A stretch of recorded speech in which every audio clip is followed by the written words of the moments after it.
I'll just get you to clap. I'm an experienced clapper.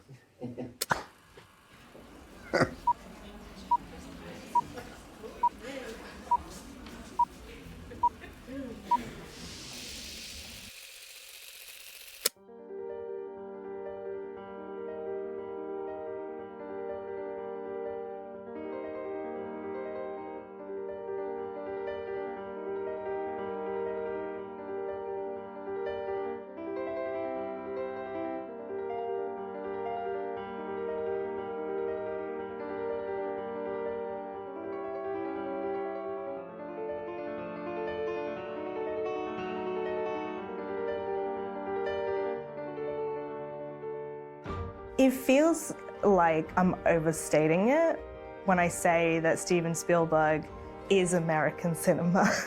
He's somebody that everybody knows the name of and everybody's seen one of his films in the world, and that's quite an achievement. He's unparalleled in his ability to get people in the cinema, and that's been over 5 decades.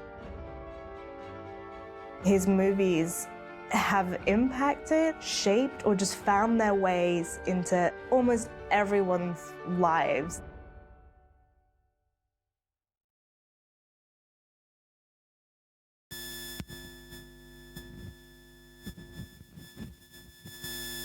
Are you trying, by selecting movies that involve kids, to somehow recapture the feeling of the early years when we were 10 years old? I got a feeling that you're looking for something in each movie. It's the same scene. The kids going down the stairs and the toys moving around. Is there something that happened someplace in your childhood that you're going after?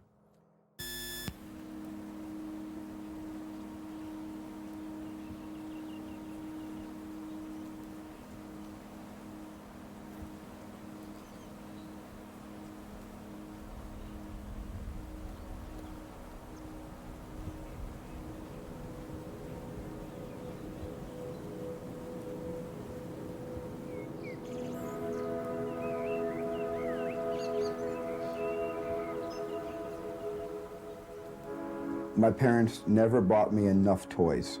They always gave me something, but not enough. And I think I'm making up for lost time. I put toys in my movies. I have kids who are spoiled. I was sort of spoiled when I was growing up. And at the same time, I think all of the kids in my movie are real level-headed. They're normal people. They're not extraordinary people. And that's very important to me because I grew up in suburbia in Arizona, very normal lifestyle. I think he felt isolated a little bit in Arizona with his parents who were having a tempestuous marriage. He felt not part of a gang at school and felt a bit of a loner. He wasn't somebody who was a jock or a sports boy. He wasn't somebody who had a huge following within the school, and he felt a little bit isolated.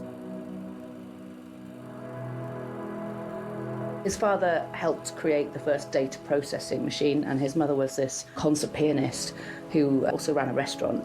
And she was very creative, he was very analytical, and Spielberg was sort of trapped between his parents, didn't really connect with his father very much, but did with his mother. Did something special happen, or in the movies are you trying to compensate for a dull childhood? Well, my childhood was anything but dull. I had a mother who was a concert pianist. She had chamber music concerts in the living room. I had 3 younger sisters that would spray paint things on my walls and break all of the toys that I did have. And I had dogs that were never housebroken. And I had parakeets that flew around free that would not go in the cage and just, would sit on the curtain rods and drop all over the curtains. And I lived in a zoo, a wonderful, happy, middle-class American zoo. And if anything, a lot of my movies sort of, reflect the beautiful chaos of when I grew up.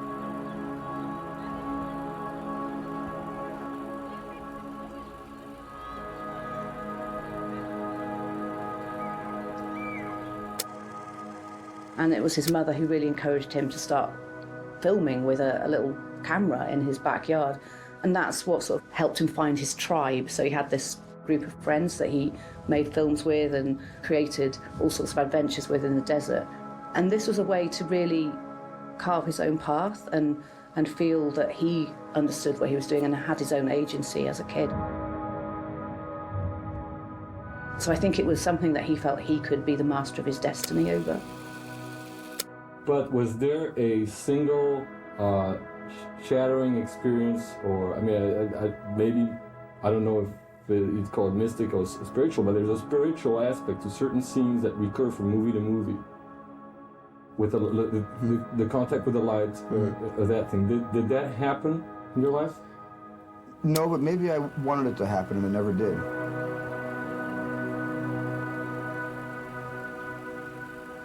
And maybe because I want things like that to happen. I want to go on a UFO. I want my best friend to be an extraterrestrial from 3 million light years away. You know, I'd like to go on a shark hunt. I make movies about things I want to be. Not things that I am, not things that I've been, but things that I desire. And that's my fantasy. I can play out my life and my fantasy through film. And I'm very lucky that studios give me money to be a kid all my life.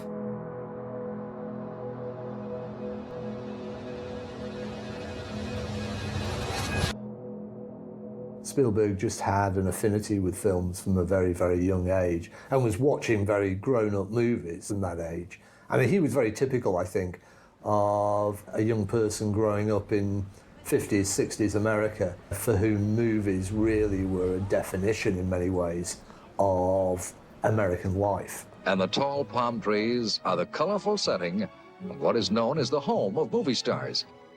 It's just a short drive to any of the studios and to swank Wilshire Boulevard with the fashionable shops, equal or better those of any place else in the world. It all started from an original Spanish land grant to Maria Rita Valdez in 1887. And in the Hollywood film has often been described and called, you know, the great American art form. And there's a good reason for that in many ways, because many people see American life imprinted on the movies. You know, that's really where they take their influence from, where they take ideology and values from. As a city which is in the confines of Greater Los Angeles, it was founded in 1906 and incorporated in 1914, just before the newborn movie industry made Hollywood a pretty famous place. Immortals like Douglas Fairbanks, Mary Pickford, John Barrymore, and Harold Lloyd were its early citizens, and succeeding generations of stars have made this their home. The city has grown to tall buildings and elegant hotels, the epitome of wealth and style, and it's all confined in an area just a little bit over 5.5 square miles. The big attraction for visitors are the movie star homes, and although we can't give addresses, Hollywood Backstage can show you some of the homes in their very picturesque settings. He grew up on the films coming out of the 40s and 50s of classic American directors, John Ford, Howard Hawks, I guess most particularly Alfred Hitchcock. And you can see in Spielberg's movies the influence of those kind of classic directors. Ford, a Western director, Howard Hawks, comedy, screwball. Hitchcock is different, and in some respects, Hitchcock and Spielberg don't match up very easily with each other. But then that's part of the influence, I think. Part of the thing that Spielberg's generation identified with was a mixture of classic American film mixed with European and world avant-garde cinema. He cites people like Kurosawa, Ozu, Godard, Truffaut, those kind of directors who were also beginning to seep into the consciousness of the baby boom generation who were going to transform Hollywood by the end of the 60s. I think I would have functioned very, very well in the 1930s and 40s being a movie director. I think in a sense that was really my era. And my favorite movies still, to this day, come from the 20s, 30s, 40s, and a little bit into the 50s. One of the films that was absolutely key to him was Lawrence of Arabia. He saw that, David Lean's Lawrence of Arabia, on a big screen, and that's something that he talks about now as something that really made him find that he couldn't be on any other path but to be a director. Up until that point, he liked films, he enjoyed making them, but that really galvanised him into a future that had to be in directing movies.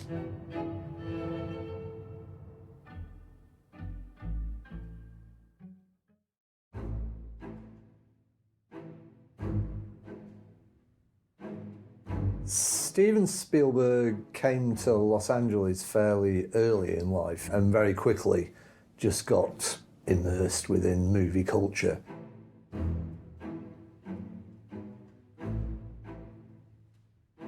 He was quite a precocious teenager, and having decided he wanted to direct, he then basically broke into Universal Studios' backlot by jumping on a tram for a tour, and then when there was a bathroom break, not coming back to the tram and sort of wandering around the backlot. And he'd sort of inveigled his way into working in film that way.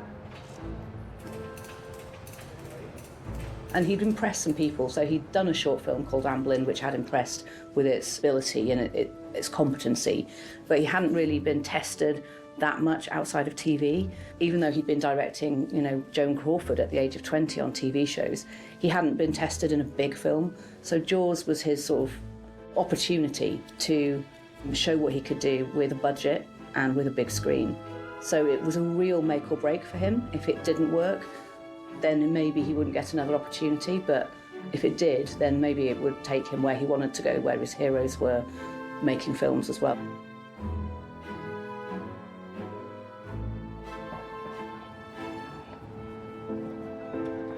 Before Jaws, Hollywood was in this really interesting place because the studio system had disintegrated, had fallen apart. The Hollywood studios had started kind of going into television. They've been dipping their toes in there. And I think there was maybe a very big question of, what comes next? Is the age of cinema going as it used to be over? One of the most interesting aspects of Hollywood is the motion picture industry. This vast empire is also a potent factor in the economic life of Southern California. Its studios employ thousands of workers, electricians, carpenters, painters, seamstresses, artists, artisans of every conceivable kind. One way that Hollywood tried to re-establish itself in the 1950s and 60s was through technology. So it introduced 3D, Cinerama, CinemaScope, all of these kind of gimmicks. It introduced different kind of cinema experiences for audiences. Very little of it really worked above and beyond the odd film that had a kind of gimmicky attraction for certain audiences. And then Jaws comes along, and it's such a gargantuan hit that that became the mode of production from now on. It's we gotta just keep making Jaws.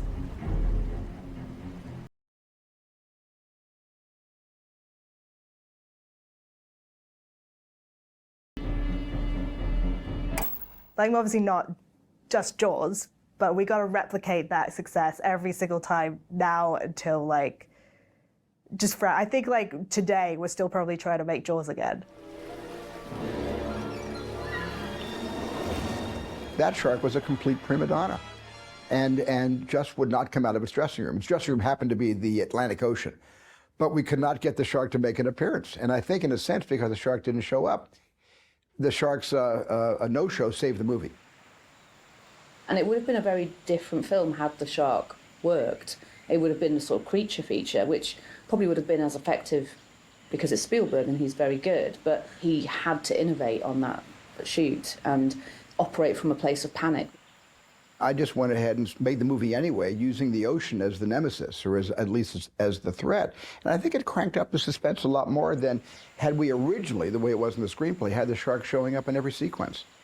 I just couldn't imagine how they were going to put that thing together and make it work. And what I didn't count on was that Steven was going to replace this stupid-looking shark with his own imagination.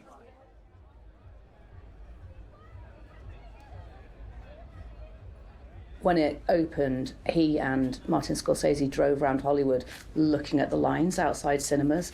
People couldn't believe that people would queue up round the block to see a film and to see it repeat times, a number of times. People would see it and then go and see it again. So it became known as a blockbuster, and it really heralded not only the arrival of a big blockbuster movie, an event movie, which is what Spielberg's well known for, but also was part of this young guns group of filmmakers who were taking over Hollywood. The turning point in my career was Jaws. And it was a turning point because I was a director for hire before Jaws, and after Jaws it was such a big hit, I could do any movie I wanted, and Hollywood just wrote me a check. you know. And I wanted to do this crazy movie about flying saucers, and nobody wanted to make it before Jaws. And I tried to get people to make this crazy movie about flying saucers. Kept saying, oh, this big mothership comes down at the end, you're going to love it. And this guy goes off and climbs into the mothership, and people thought I was crazy. And they wouldn't give me the time of day. The second Jaws was a hit. Everybody said, what about that mothership movie you had? What about that flying saucer movie? You still want to make that? So, I mean, Jaws really was the turning point.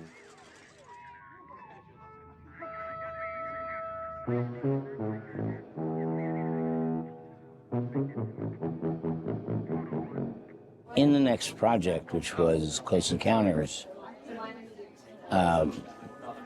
he was not completely different, but he was a person totally secure in who he was. And there was already a kind of legendary fear that don't cross Steven and don't disappoint him, because he never raised his voice ever. But if you disappointed him, you got a look. You didn't want to get that look twice. You can definitely see what Spielberg has always been concerned with, and partially it's families and it's unification, and it's like taking things that are broken and putting them back together. And also another part of it is, I think, finding light in darkness. You know, we're coming out of an era of the 50s of sort of, you know, space invaders that are evil with gamma rays and everything, and they're all going to kill you. And here's Spielberg with this what if? What if the heavens are a wonderment? What if it's benign that comes down? What if it's an opportunity to connect with other civilizations? And Close Encounters is about space, which was something he was interested in, having seen Kubrick's 2001. But it's mostly about a family disintegrating and a father drifting away from a family.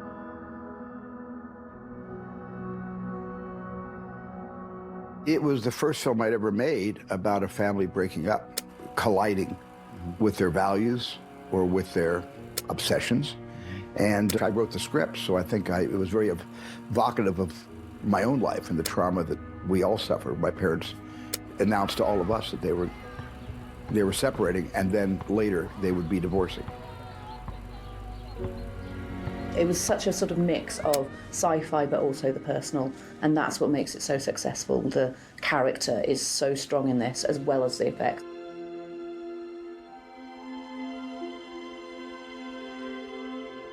Spielberg's talked about the fact that his films are therapy to him. He doesn't go to a therapist because he makes films.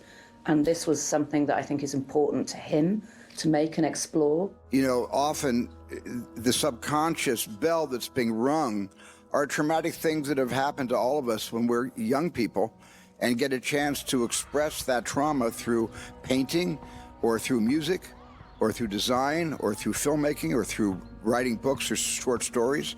I mean, all of that comes out in the wash, even if you don't intend it to. And I, obviously, as a child, was very traumatized by the breakup of my family. So I think all of that is part of the gestalt that motivates all of us to make those key decisions about commitment. What do we commit to? And because when I commit to a movie, I'm committing to something, in a sense, for the rest of my life.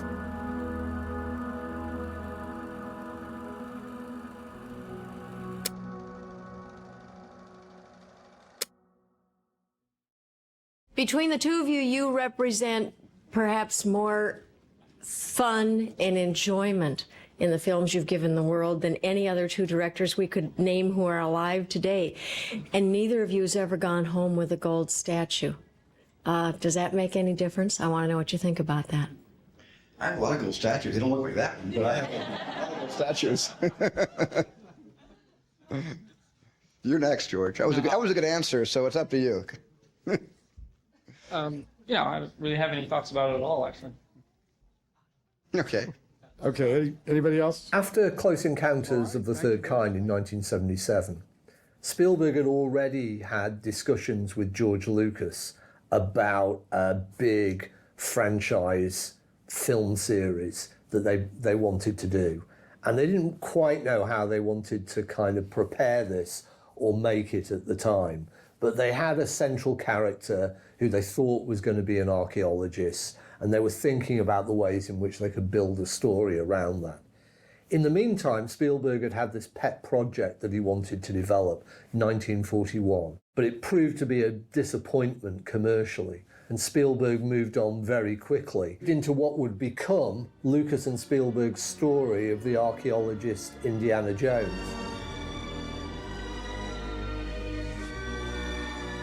The question of what is your favorite Steven Spielberg movie is sort of funny to me, because I think everyone's answer is always going to be something intensely personal.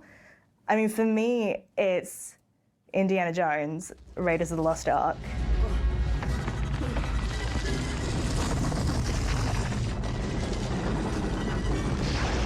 I think it's easy to talk about Spielberg replicating that old serial format and movies like The Treasures of Sierra Madre and bringing that sense of adventure back. But he's also like a surprisingly complicated hero. And what strikes me about watching those movies again for the 100th time is seeing how much he fails and how much he's humbled. Like, really, those movies are about a man being consistently humbled in the face of either like God, like a larger spiritual force, or just like the weight of history, the weight of culture. He is a hero, but he's sort of not a hero at the same time. He's kind of just like a guy. And I think there's something about that that people really responded to.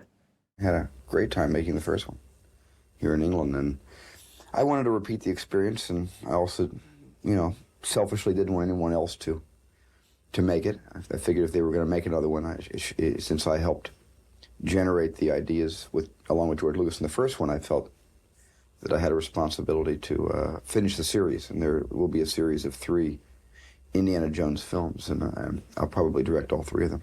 In one way, Raiders of the Lost Ark was a self-contained film. It had all the elements that pulled the narrative in a particular direction and ended the film as one satisfyingly would want to see it end. It didn't necessarily leave any narrative threads hanging for some next episode or next installment, but it was quite clear and obvious, I think, to Lucas and Spielberg at the time that here was a setup, a character, a central figure who was absolutely ripe for a franchise.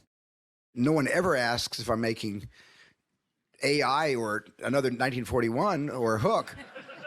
I've never heard that. The only 2 movies that anybody asks me, is there going to be another one, is E.T. and Indiana Jones. From tomorrow, the film opens all over the country. E.T. is a phenomenon, the biggest thing ever to hit the cinema. The Empire Leicester Square has already chalked up more than £100,000 worth of box office receipts. It's the first film I saw on the big screen. I couldn't see the whole film because I was crying too much and had to be taken out of the cinema by my mum. So I saw it in like 3 different sittings, and it still brings a tear to my eye every single time I watch it. And I know what's going to happen, and I know those emotional beats he's going to hit. I know how he's going to manipulate me with his cinematography and the music, and every time it gets me, and I think that's a massive achievement in film.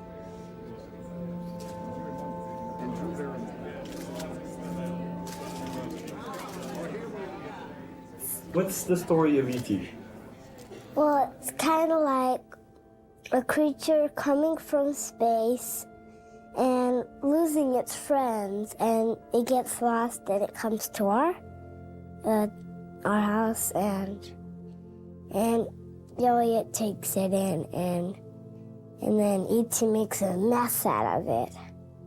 And then he puts a blanket out, and then they start to get really good friends. And at the first, E.T. starts copying him.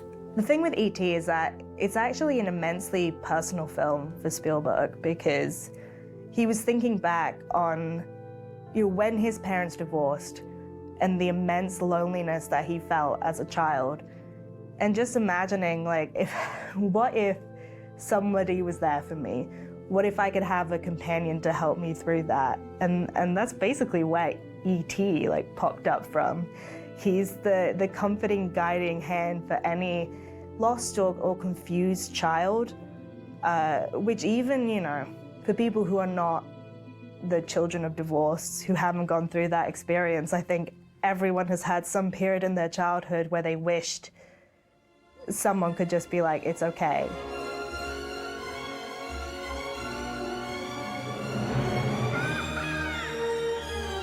You believe you're flying on a BMX over suburbia. You believe that, you know, sci-fi aliens are possible in the back garden, and you believe in the heart-wrenching emotional stakes that Elliot, the lead character, has to deal with during this film. I believe in you all my life. Every day. Henry Thomas is just so incredible. And that's because he's a good actor, but it's because he's been cast brilliantly, but he's been directed really well. And Spielberg has a real affinity for directing kids. Why did you choose to work with children in E.T.? Well, because I understand them better. I'm closer to children. I am a child. I love kids. And I've worked with adults all my life. I wanted to change a pace. See you really hug. That's perfect, Henry. I love that. With your chin resting on E.T. Okay. And if you want to, you can look up with your eyes. Okay? Yeah, but you'll be crying, and you can be just looking over at your mom. See where your mom is over there? That's the place to look. Not too far there, Henry. It was very rewarding because it was like having children of my own. I suddenly felt like the father of 8 kids. Yet you don't have any. I don't have 8 kids, which is nice because I'd rather work with them on camera than work with them at home. How did Steven talk to you when he was trying to make you act in the movie? Well, if I was supposed to laugh, he'd tell jokes or make faces, do practically anything that was funny. Sometimes he'd tickle me and I'd spill my lunch. Well, they put the machine on his chest and they're going to give him a shock to try to make him come back. And when they give him the shock, it's very loud and it makes you jump and cry even more. The kids believed that that was real over a period of time. If you imagine that you spend weeks on a film set, filming in order and learning about that alien and it responding to you, and then seeing it all pathetic in a river, or, you know, having all of the medical equipment around it, their reactions are so visceral, so real, you totally believe them, and you react with them. So when they cry, you cry. And they're putting on his chest now, and he presses the button, and it goes, POW! Okay, you want to fight with that? See, you wipe your doll's face too. And when they laugh, because amazingly he's appeared back, he's returned. The Christ metaphor is huge in this film, but nonetheless it's something that we all believe in, and we want that to be true. We want E.T. to be real. What's E.T. like? What kind of guy is he? He's cute. I think I liked him. I really loved him. He was so cute. I liked his big eyeballs. Spielberg created characters. He created a whole world on screen that people wanted to be a part of and wanted to kind of immerse themselves in. So yeah, absolutely. You create a kind of fluffy, furry, alien-type creature that isn't threatening, but in actual fact is part and parcel of the family. And suddenly you have a whole merchandising regime that could go on ad infinitum. Manufacturers gambling on its appeal have poured millions into everything from board games to T-shirts and cuddly toys. There are even breakfast cereals and green E.T. biscuits. All of it has to be approved by the creator of E.T., Steven Spielberg. It's an obsession to maintain a standard of quality. So the little child who has an E.T. doll is going to love that doll, and that doll will best represent all of our efforts into the movie E.T., and not be something totally different in look or in feel. One of the major components and elements in his sort of power relations with Hollywood. He got to dictate his own projects, but he also in a way got to dictate a sort of quality control over things. It's reported that you're making something like $1 million a day. Is that right? I wish I was making $1 million a day. No, that's a rumor started actually by People magazine of all places, way back in July, and I guess they just decided to make that up and print it. I don't think when all is said and divided, I don't think even the major studio makes $1 million a day of clean profit. It would have been very easy for him to initiate a franchise for E.T. We'd have had E.T. 2, 3, 4, whatever, and he didn't do that. And he didn't do it because he understood where that worked and it didn't work.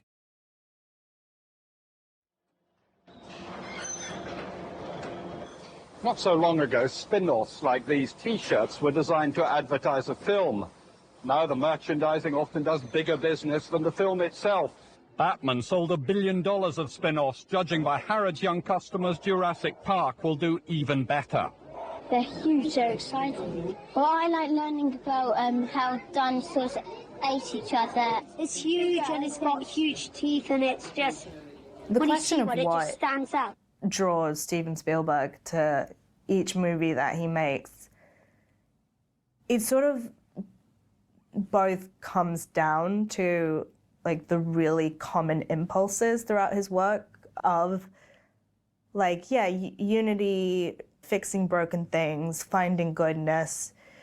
But also there's like often a something really specific about each movie he makes, you know, in the time and place that he is in his career, which is why I think you get a little bit of, during the 90s, him doing this like one for me, one for them mode with Schindler's List and Jurassic Park.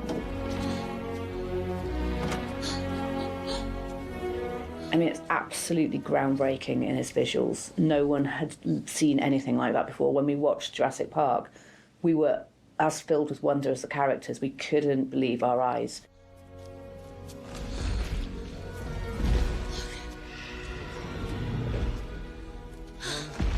It's a dinosaur.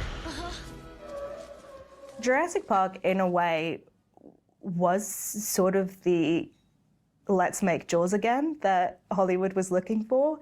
It was that combination of like the wonder of the natural world and these like dangerous creatures and the threat and the thrill of it.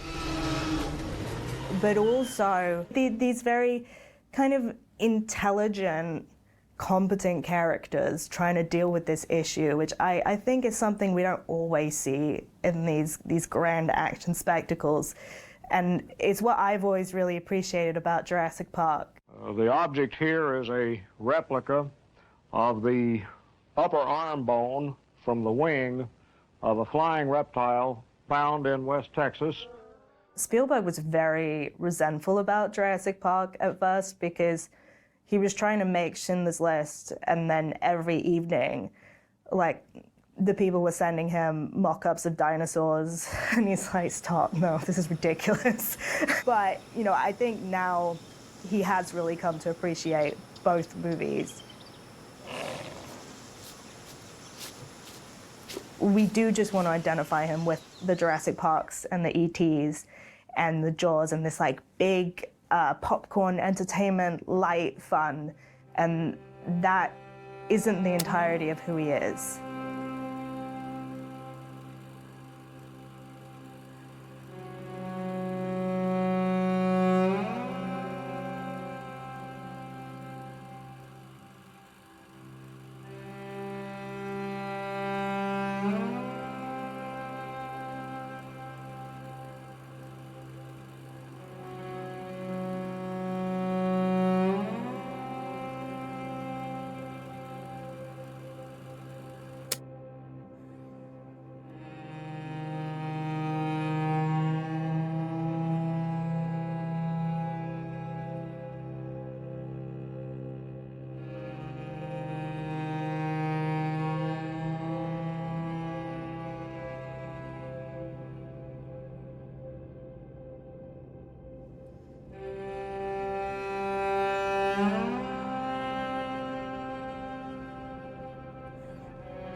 Particular empathy with the Holocaust, and especially with that particular story of Krakow.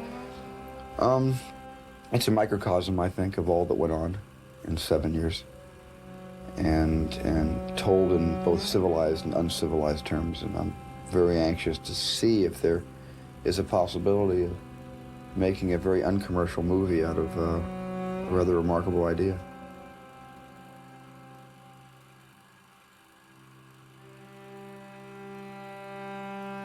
Is there a personal link for you there? I think there is, being a Jew and having lost relatives in the concentration camps. And when can we hope to see that? A couple of years.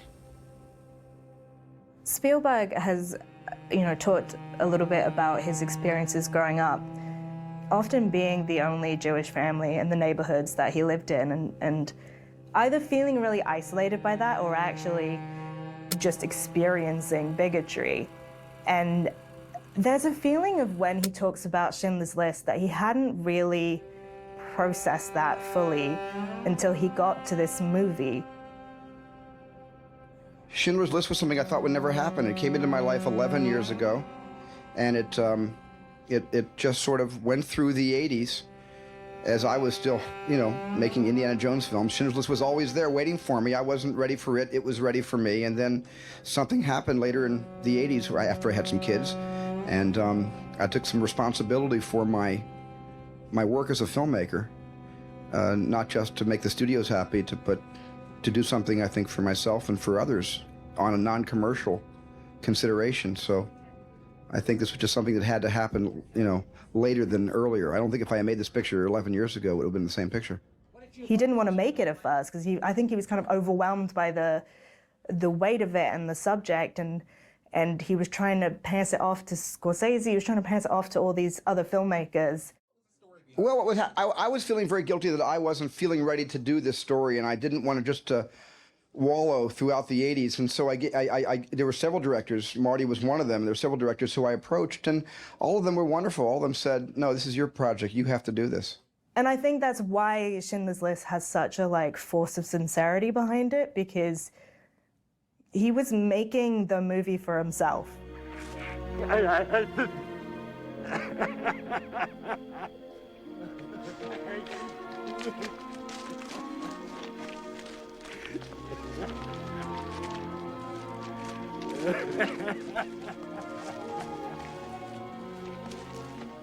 This is a legacy film, and it tells a story that's important to the world.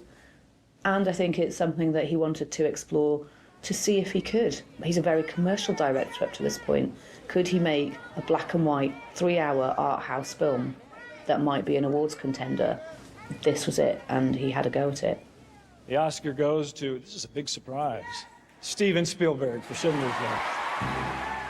It proved that he can do everything. He can do the franchise crowd pleaser, the blockbuster, but he can also do something that is raw sentiment and historically uncomfortable and artistically beautiful. So it showed his huge capabilities. I want to thank my wife, who's here with me tonight, for rescuing me 92 days in a row in Krakow, Poland last winter, when things got just too unbearable. And my mom, who's here, who is my lucky charm, whom I love very, very much. And people took to it because it was something that had not been seen before. Nobody had attempted to make a film like that before. I would trade 2 Jurassic Parks, 3 Jurassic Parks, for all the letters and all that I've been getting since the film opened about 5 weeks ago. I mean, I would just have traded that whole dinosaur phenomenon for Schindler's List if somebody asked me to trade, because this is much more important. The subject matter is much more important. I can always go out and make an adventure film, but, this is just a project that I think needed to be made, and I think others need to make projects along similar lines. I really believe that. What did your mother say about the film? She couldn't speak for a couple of days anyway, and she was, but it was to my mother, it was really what she had been telling me all along. I mean, this film represents what I had heard in my own home. My parents were very, very vocal about the horror stories, and as a child, kids listened to horror stories. So as a child, I was almost entertained as a 6 and 7 and 8-year-old by the stories that they were telling. As I got older, I understood what they were really saying to me. People were not doing 3-hour black and white films with just a red coat in them that were about horrific subjects. Why would you want to go and see that? People might have said. But actually, audiences were hungry for that sort of veracity and realism. They wanted to be moved. They wanted to remember And it became a huge success critically and commercially, and an awards winner. Well, I think the film states itself very well through the historical record. You know, whoever saves one life saves the world entire. You know, Schindler created generations, and God bless him. Okay, thank you. Thank you very much. Thank you. He didn't want to take the proceeds for the film. He felt that that was unethical. So he created the Shoah Foundation. Well, you know, I started the Shoah Foundation in 1994 as a way to get Holocaust survivors who were willing to talk about what happened to them to be witnesses to the history that befell them, to create a generation of young people through education or through the resources of education that would refuse to be bystanders. And based on what's happening today, nobody can afford to be a bystander any longer. You know, in his interest in legacy and leaving a legacy, I think that's something that's very important to him, that the Shoah Foundation is one of those things that he will leave behind.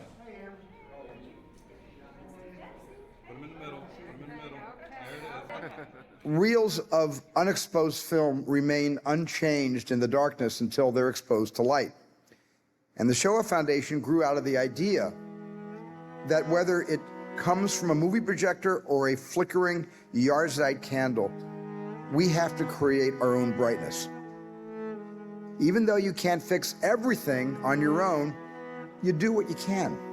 Because diffusing even one bullet can make a difference. And capturing just one story on film can make an impact.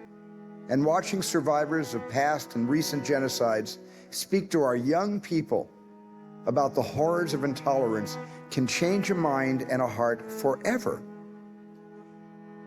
Past may be prologue, but it doesn't have to be programmed. This institute exists because we know that the future can always be rewritten.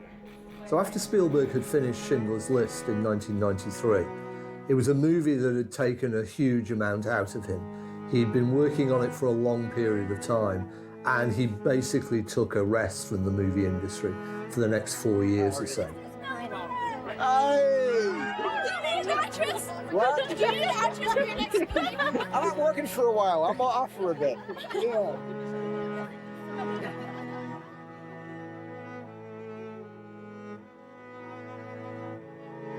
He was unsure about what he wanted to do next.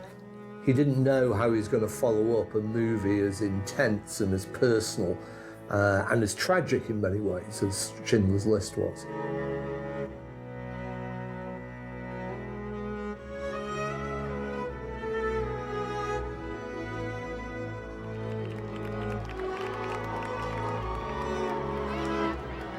What he returned with in 1997 and 98 was a trio of films that really displayed the whole breadth and dimension of Spielberg's filmmaking in a completely new way, in a whole variety of different forms.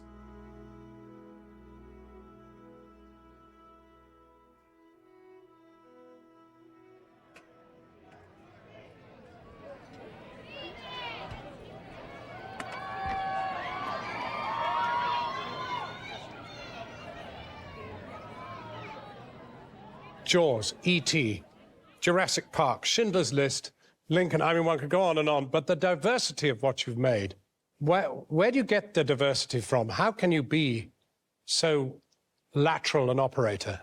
I never thought I had a kind of consistent style. I never saw myself as like a Capra or a Hitchcock or a Kurosawa or a Truffaut or even a David Lean, all of whose films were like epic books, epic novels. I don't think of myself as a stylistic director the way Scorsese is very stylistic. I think there's both a good and a challenging aspect to where filmmakers like Spielberg and Scorsese sit in the canon of American film today. In one sense, they're the sort of godfathers of this successive generations of American cinema coming out of the late 60s and early 70s. So a whole new, in fact, several new generations of filmmakers have come along who've cited their films as influences and cited their movie-making practice as an influence. You know, he manages to be both a huge movie fan and a genius. at the same time, which is an almost impossible balancing act. And after all, if you think about their contemporaries, many of those contemporaries have not survived into anything like the current era. Some of them have moved away from filmmaking. It's true some of them are also not alive anymore, but very few have managed to have the longevity that a filmmaker like Spielberg has had. Gentlemen.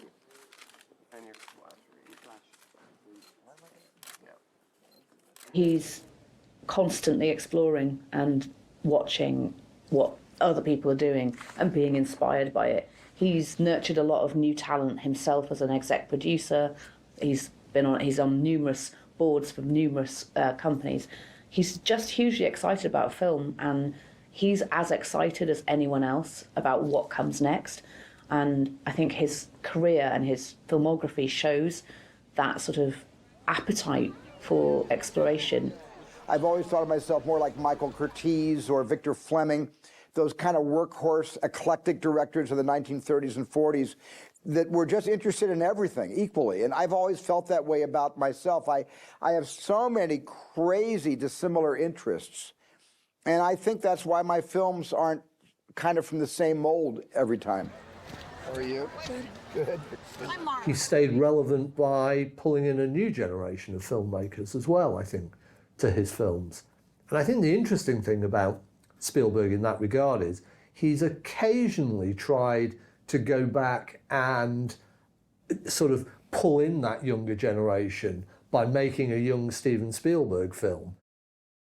Which I think even explains Ready Player One, because that movie feels like the most franchisey thing that he's done recently, and yet it is sort of a movie about a creator like looking back at the sort of monopolization of the culture that he created and feeling a sense of sadness about it. And I think that must have been why Spielberg wanted to make that film. And then he built it. He gave us a place to go. A place called the Oasis. In some ways, it's very identifiable as a Steven Spielberg film. It's just arguably not quite the same as the earlier movies in that way.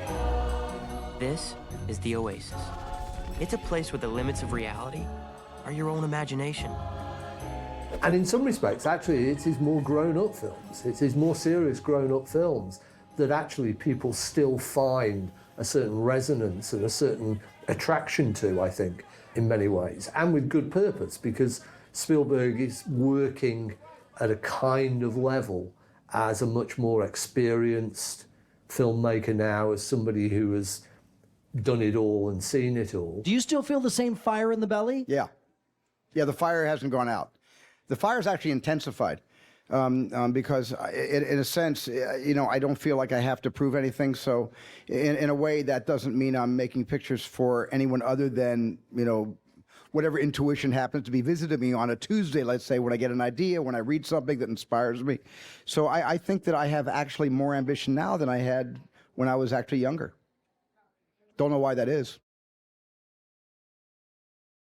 I wonder partially whether the diversity of what Spielberg's been making has almost been his response to the industry, because everything is sort of the monster that he accidentally created making Jaws, right? We are living in the era of franchise filmmaking where you go to the cinema and it's the same 3 movies being made over and over and over again.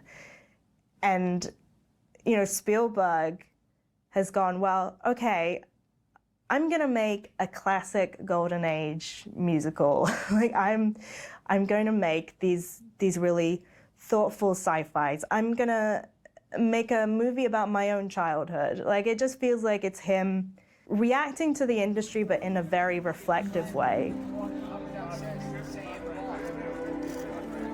To your right, guys. Are you doing the line? Look around to your left there. Right ahead. When it came time for me to sit down with Tony Kushner to explore the possibilities of a story that became The Fabelmans, I realized for the first time that I couldn't take cover behind a mothership or a T-Rex or a big mechanical shark that never worked. But the Fabelmans was like moving back in with my parents and my sisters. I swear to you. Maybe he's moved on. On from what? He hasn't picked up his camera once since we got here. He'll be going to college in September. Maybe his feelings about it have changed. He's growing up. I'm enthusiastic about that. I would walk into the set of the house that Rick Carter designed, exactly the spitting image of the house I grew up in Phoenix, Arizona. Everything in my bedroom from those years wound up in the bedroom of Rick's set. And it is a wicked weird experience to come home from home every single day. When they say you can't go home again, oh no, that's wrong. We could all go home. And I went home every single day to tell this story. It'll be our secret movie, just yours and mine. Okay? Okay. How hard is it to play a character that is inspired by the mother of the man who is directing you? Honestly, it's kind of a joy and an honor. That moment that you get this call that Steven Spielberg wants to work with you, it's stunning and sort of terrifying. And then as soon as you engage on it and as soon as you start to spend time with him, it just becomes like a joy, honestly. He's so tapped into childhood, which is really, I think, one of the things that you see with the film is like it's this celebration ultimately of the way that he was raised and this very fertile, imaginative ground of his childhood. And so when you're working on that together, that's the spirit that everything is kind of growing in. She would always say, when are you going to tell our story? My mom used to say, I've given you so much good material. When are you going to use that material? And during the pandemic, that was one of the things that crossed my mind. And I think the pandemic so scared me, the fear of, in the early stages of the pandemic, at the beginning of 2020, in April, when we all sort of went inside, didn't come out for a long time, I started thinking about mortality and aging. And I started thinking about the fact, in a way, the fear I felt about the pandemic gave me the courage to tell my personal story. Guys, everyone in the sanctuary. They will try over here. And then the little guy right in front of the issue. Just in the center. Everyone, to your left, left. And everyone left. Right, you go. The Fabelmans was really well received critically. People loved it, but nobody really went to see it. It was, for Spielberg, a commercial failure.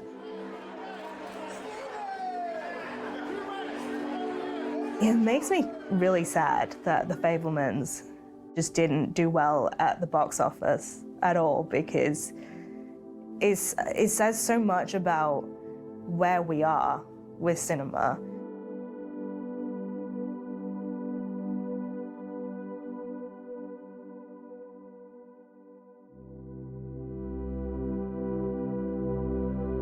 And Spielberg himself has actually talked about this idea that we are going to get to a point where the kind of franchise bubble bursts and everything that we have at the moment is going to collapse in on itself. And that will be the opportunity for something new to arise. And I really hope that when that happens, we will get the next Spielberg creating something that feels totally new. Is that what you're trying to achieve? Just shake people up and blow their minds away as they come out and say, what was that? Is that the effect that you're trying to accomplish? Well, I'd like people to certainly have a reaction to a movie, whether it's just a small cry or whether it's, sweating through your cashmere, or sweating through your corduroys. I like taking people into a dark theater with 1,000 strangers and giving them an experience that they'll never forget. It always seems to me that movie making is about building a community and trying to find the universal in the particular, the threads that unite us, and the threads that make us recognizable to each other. And when people see themselves in these characters, that is the greatest reward for me.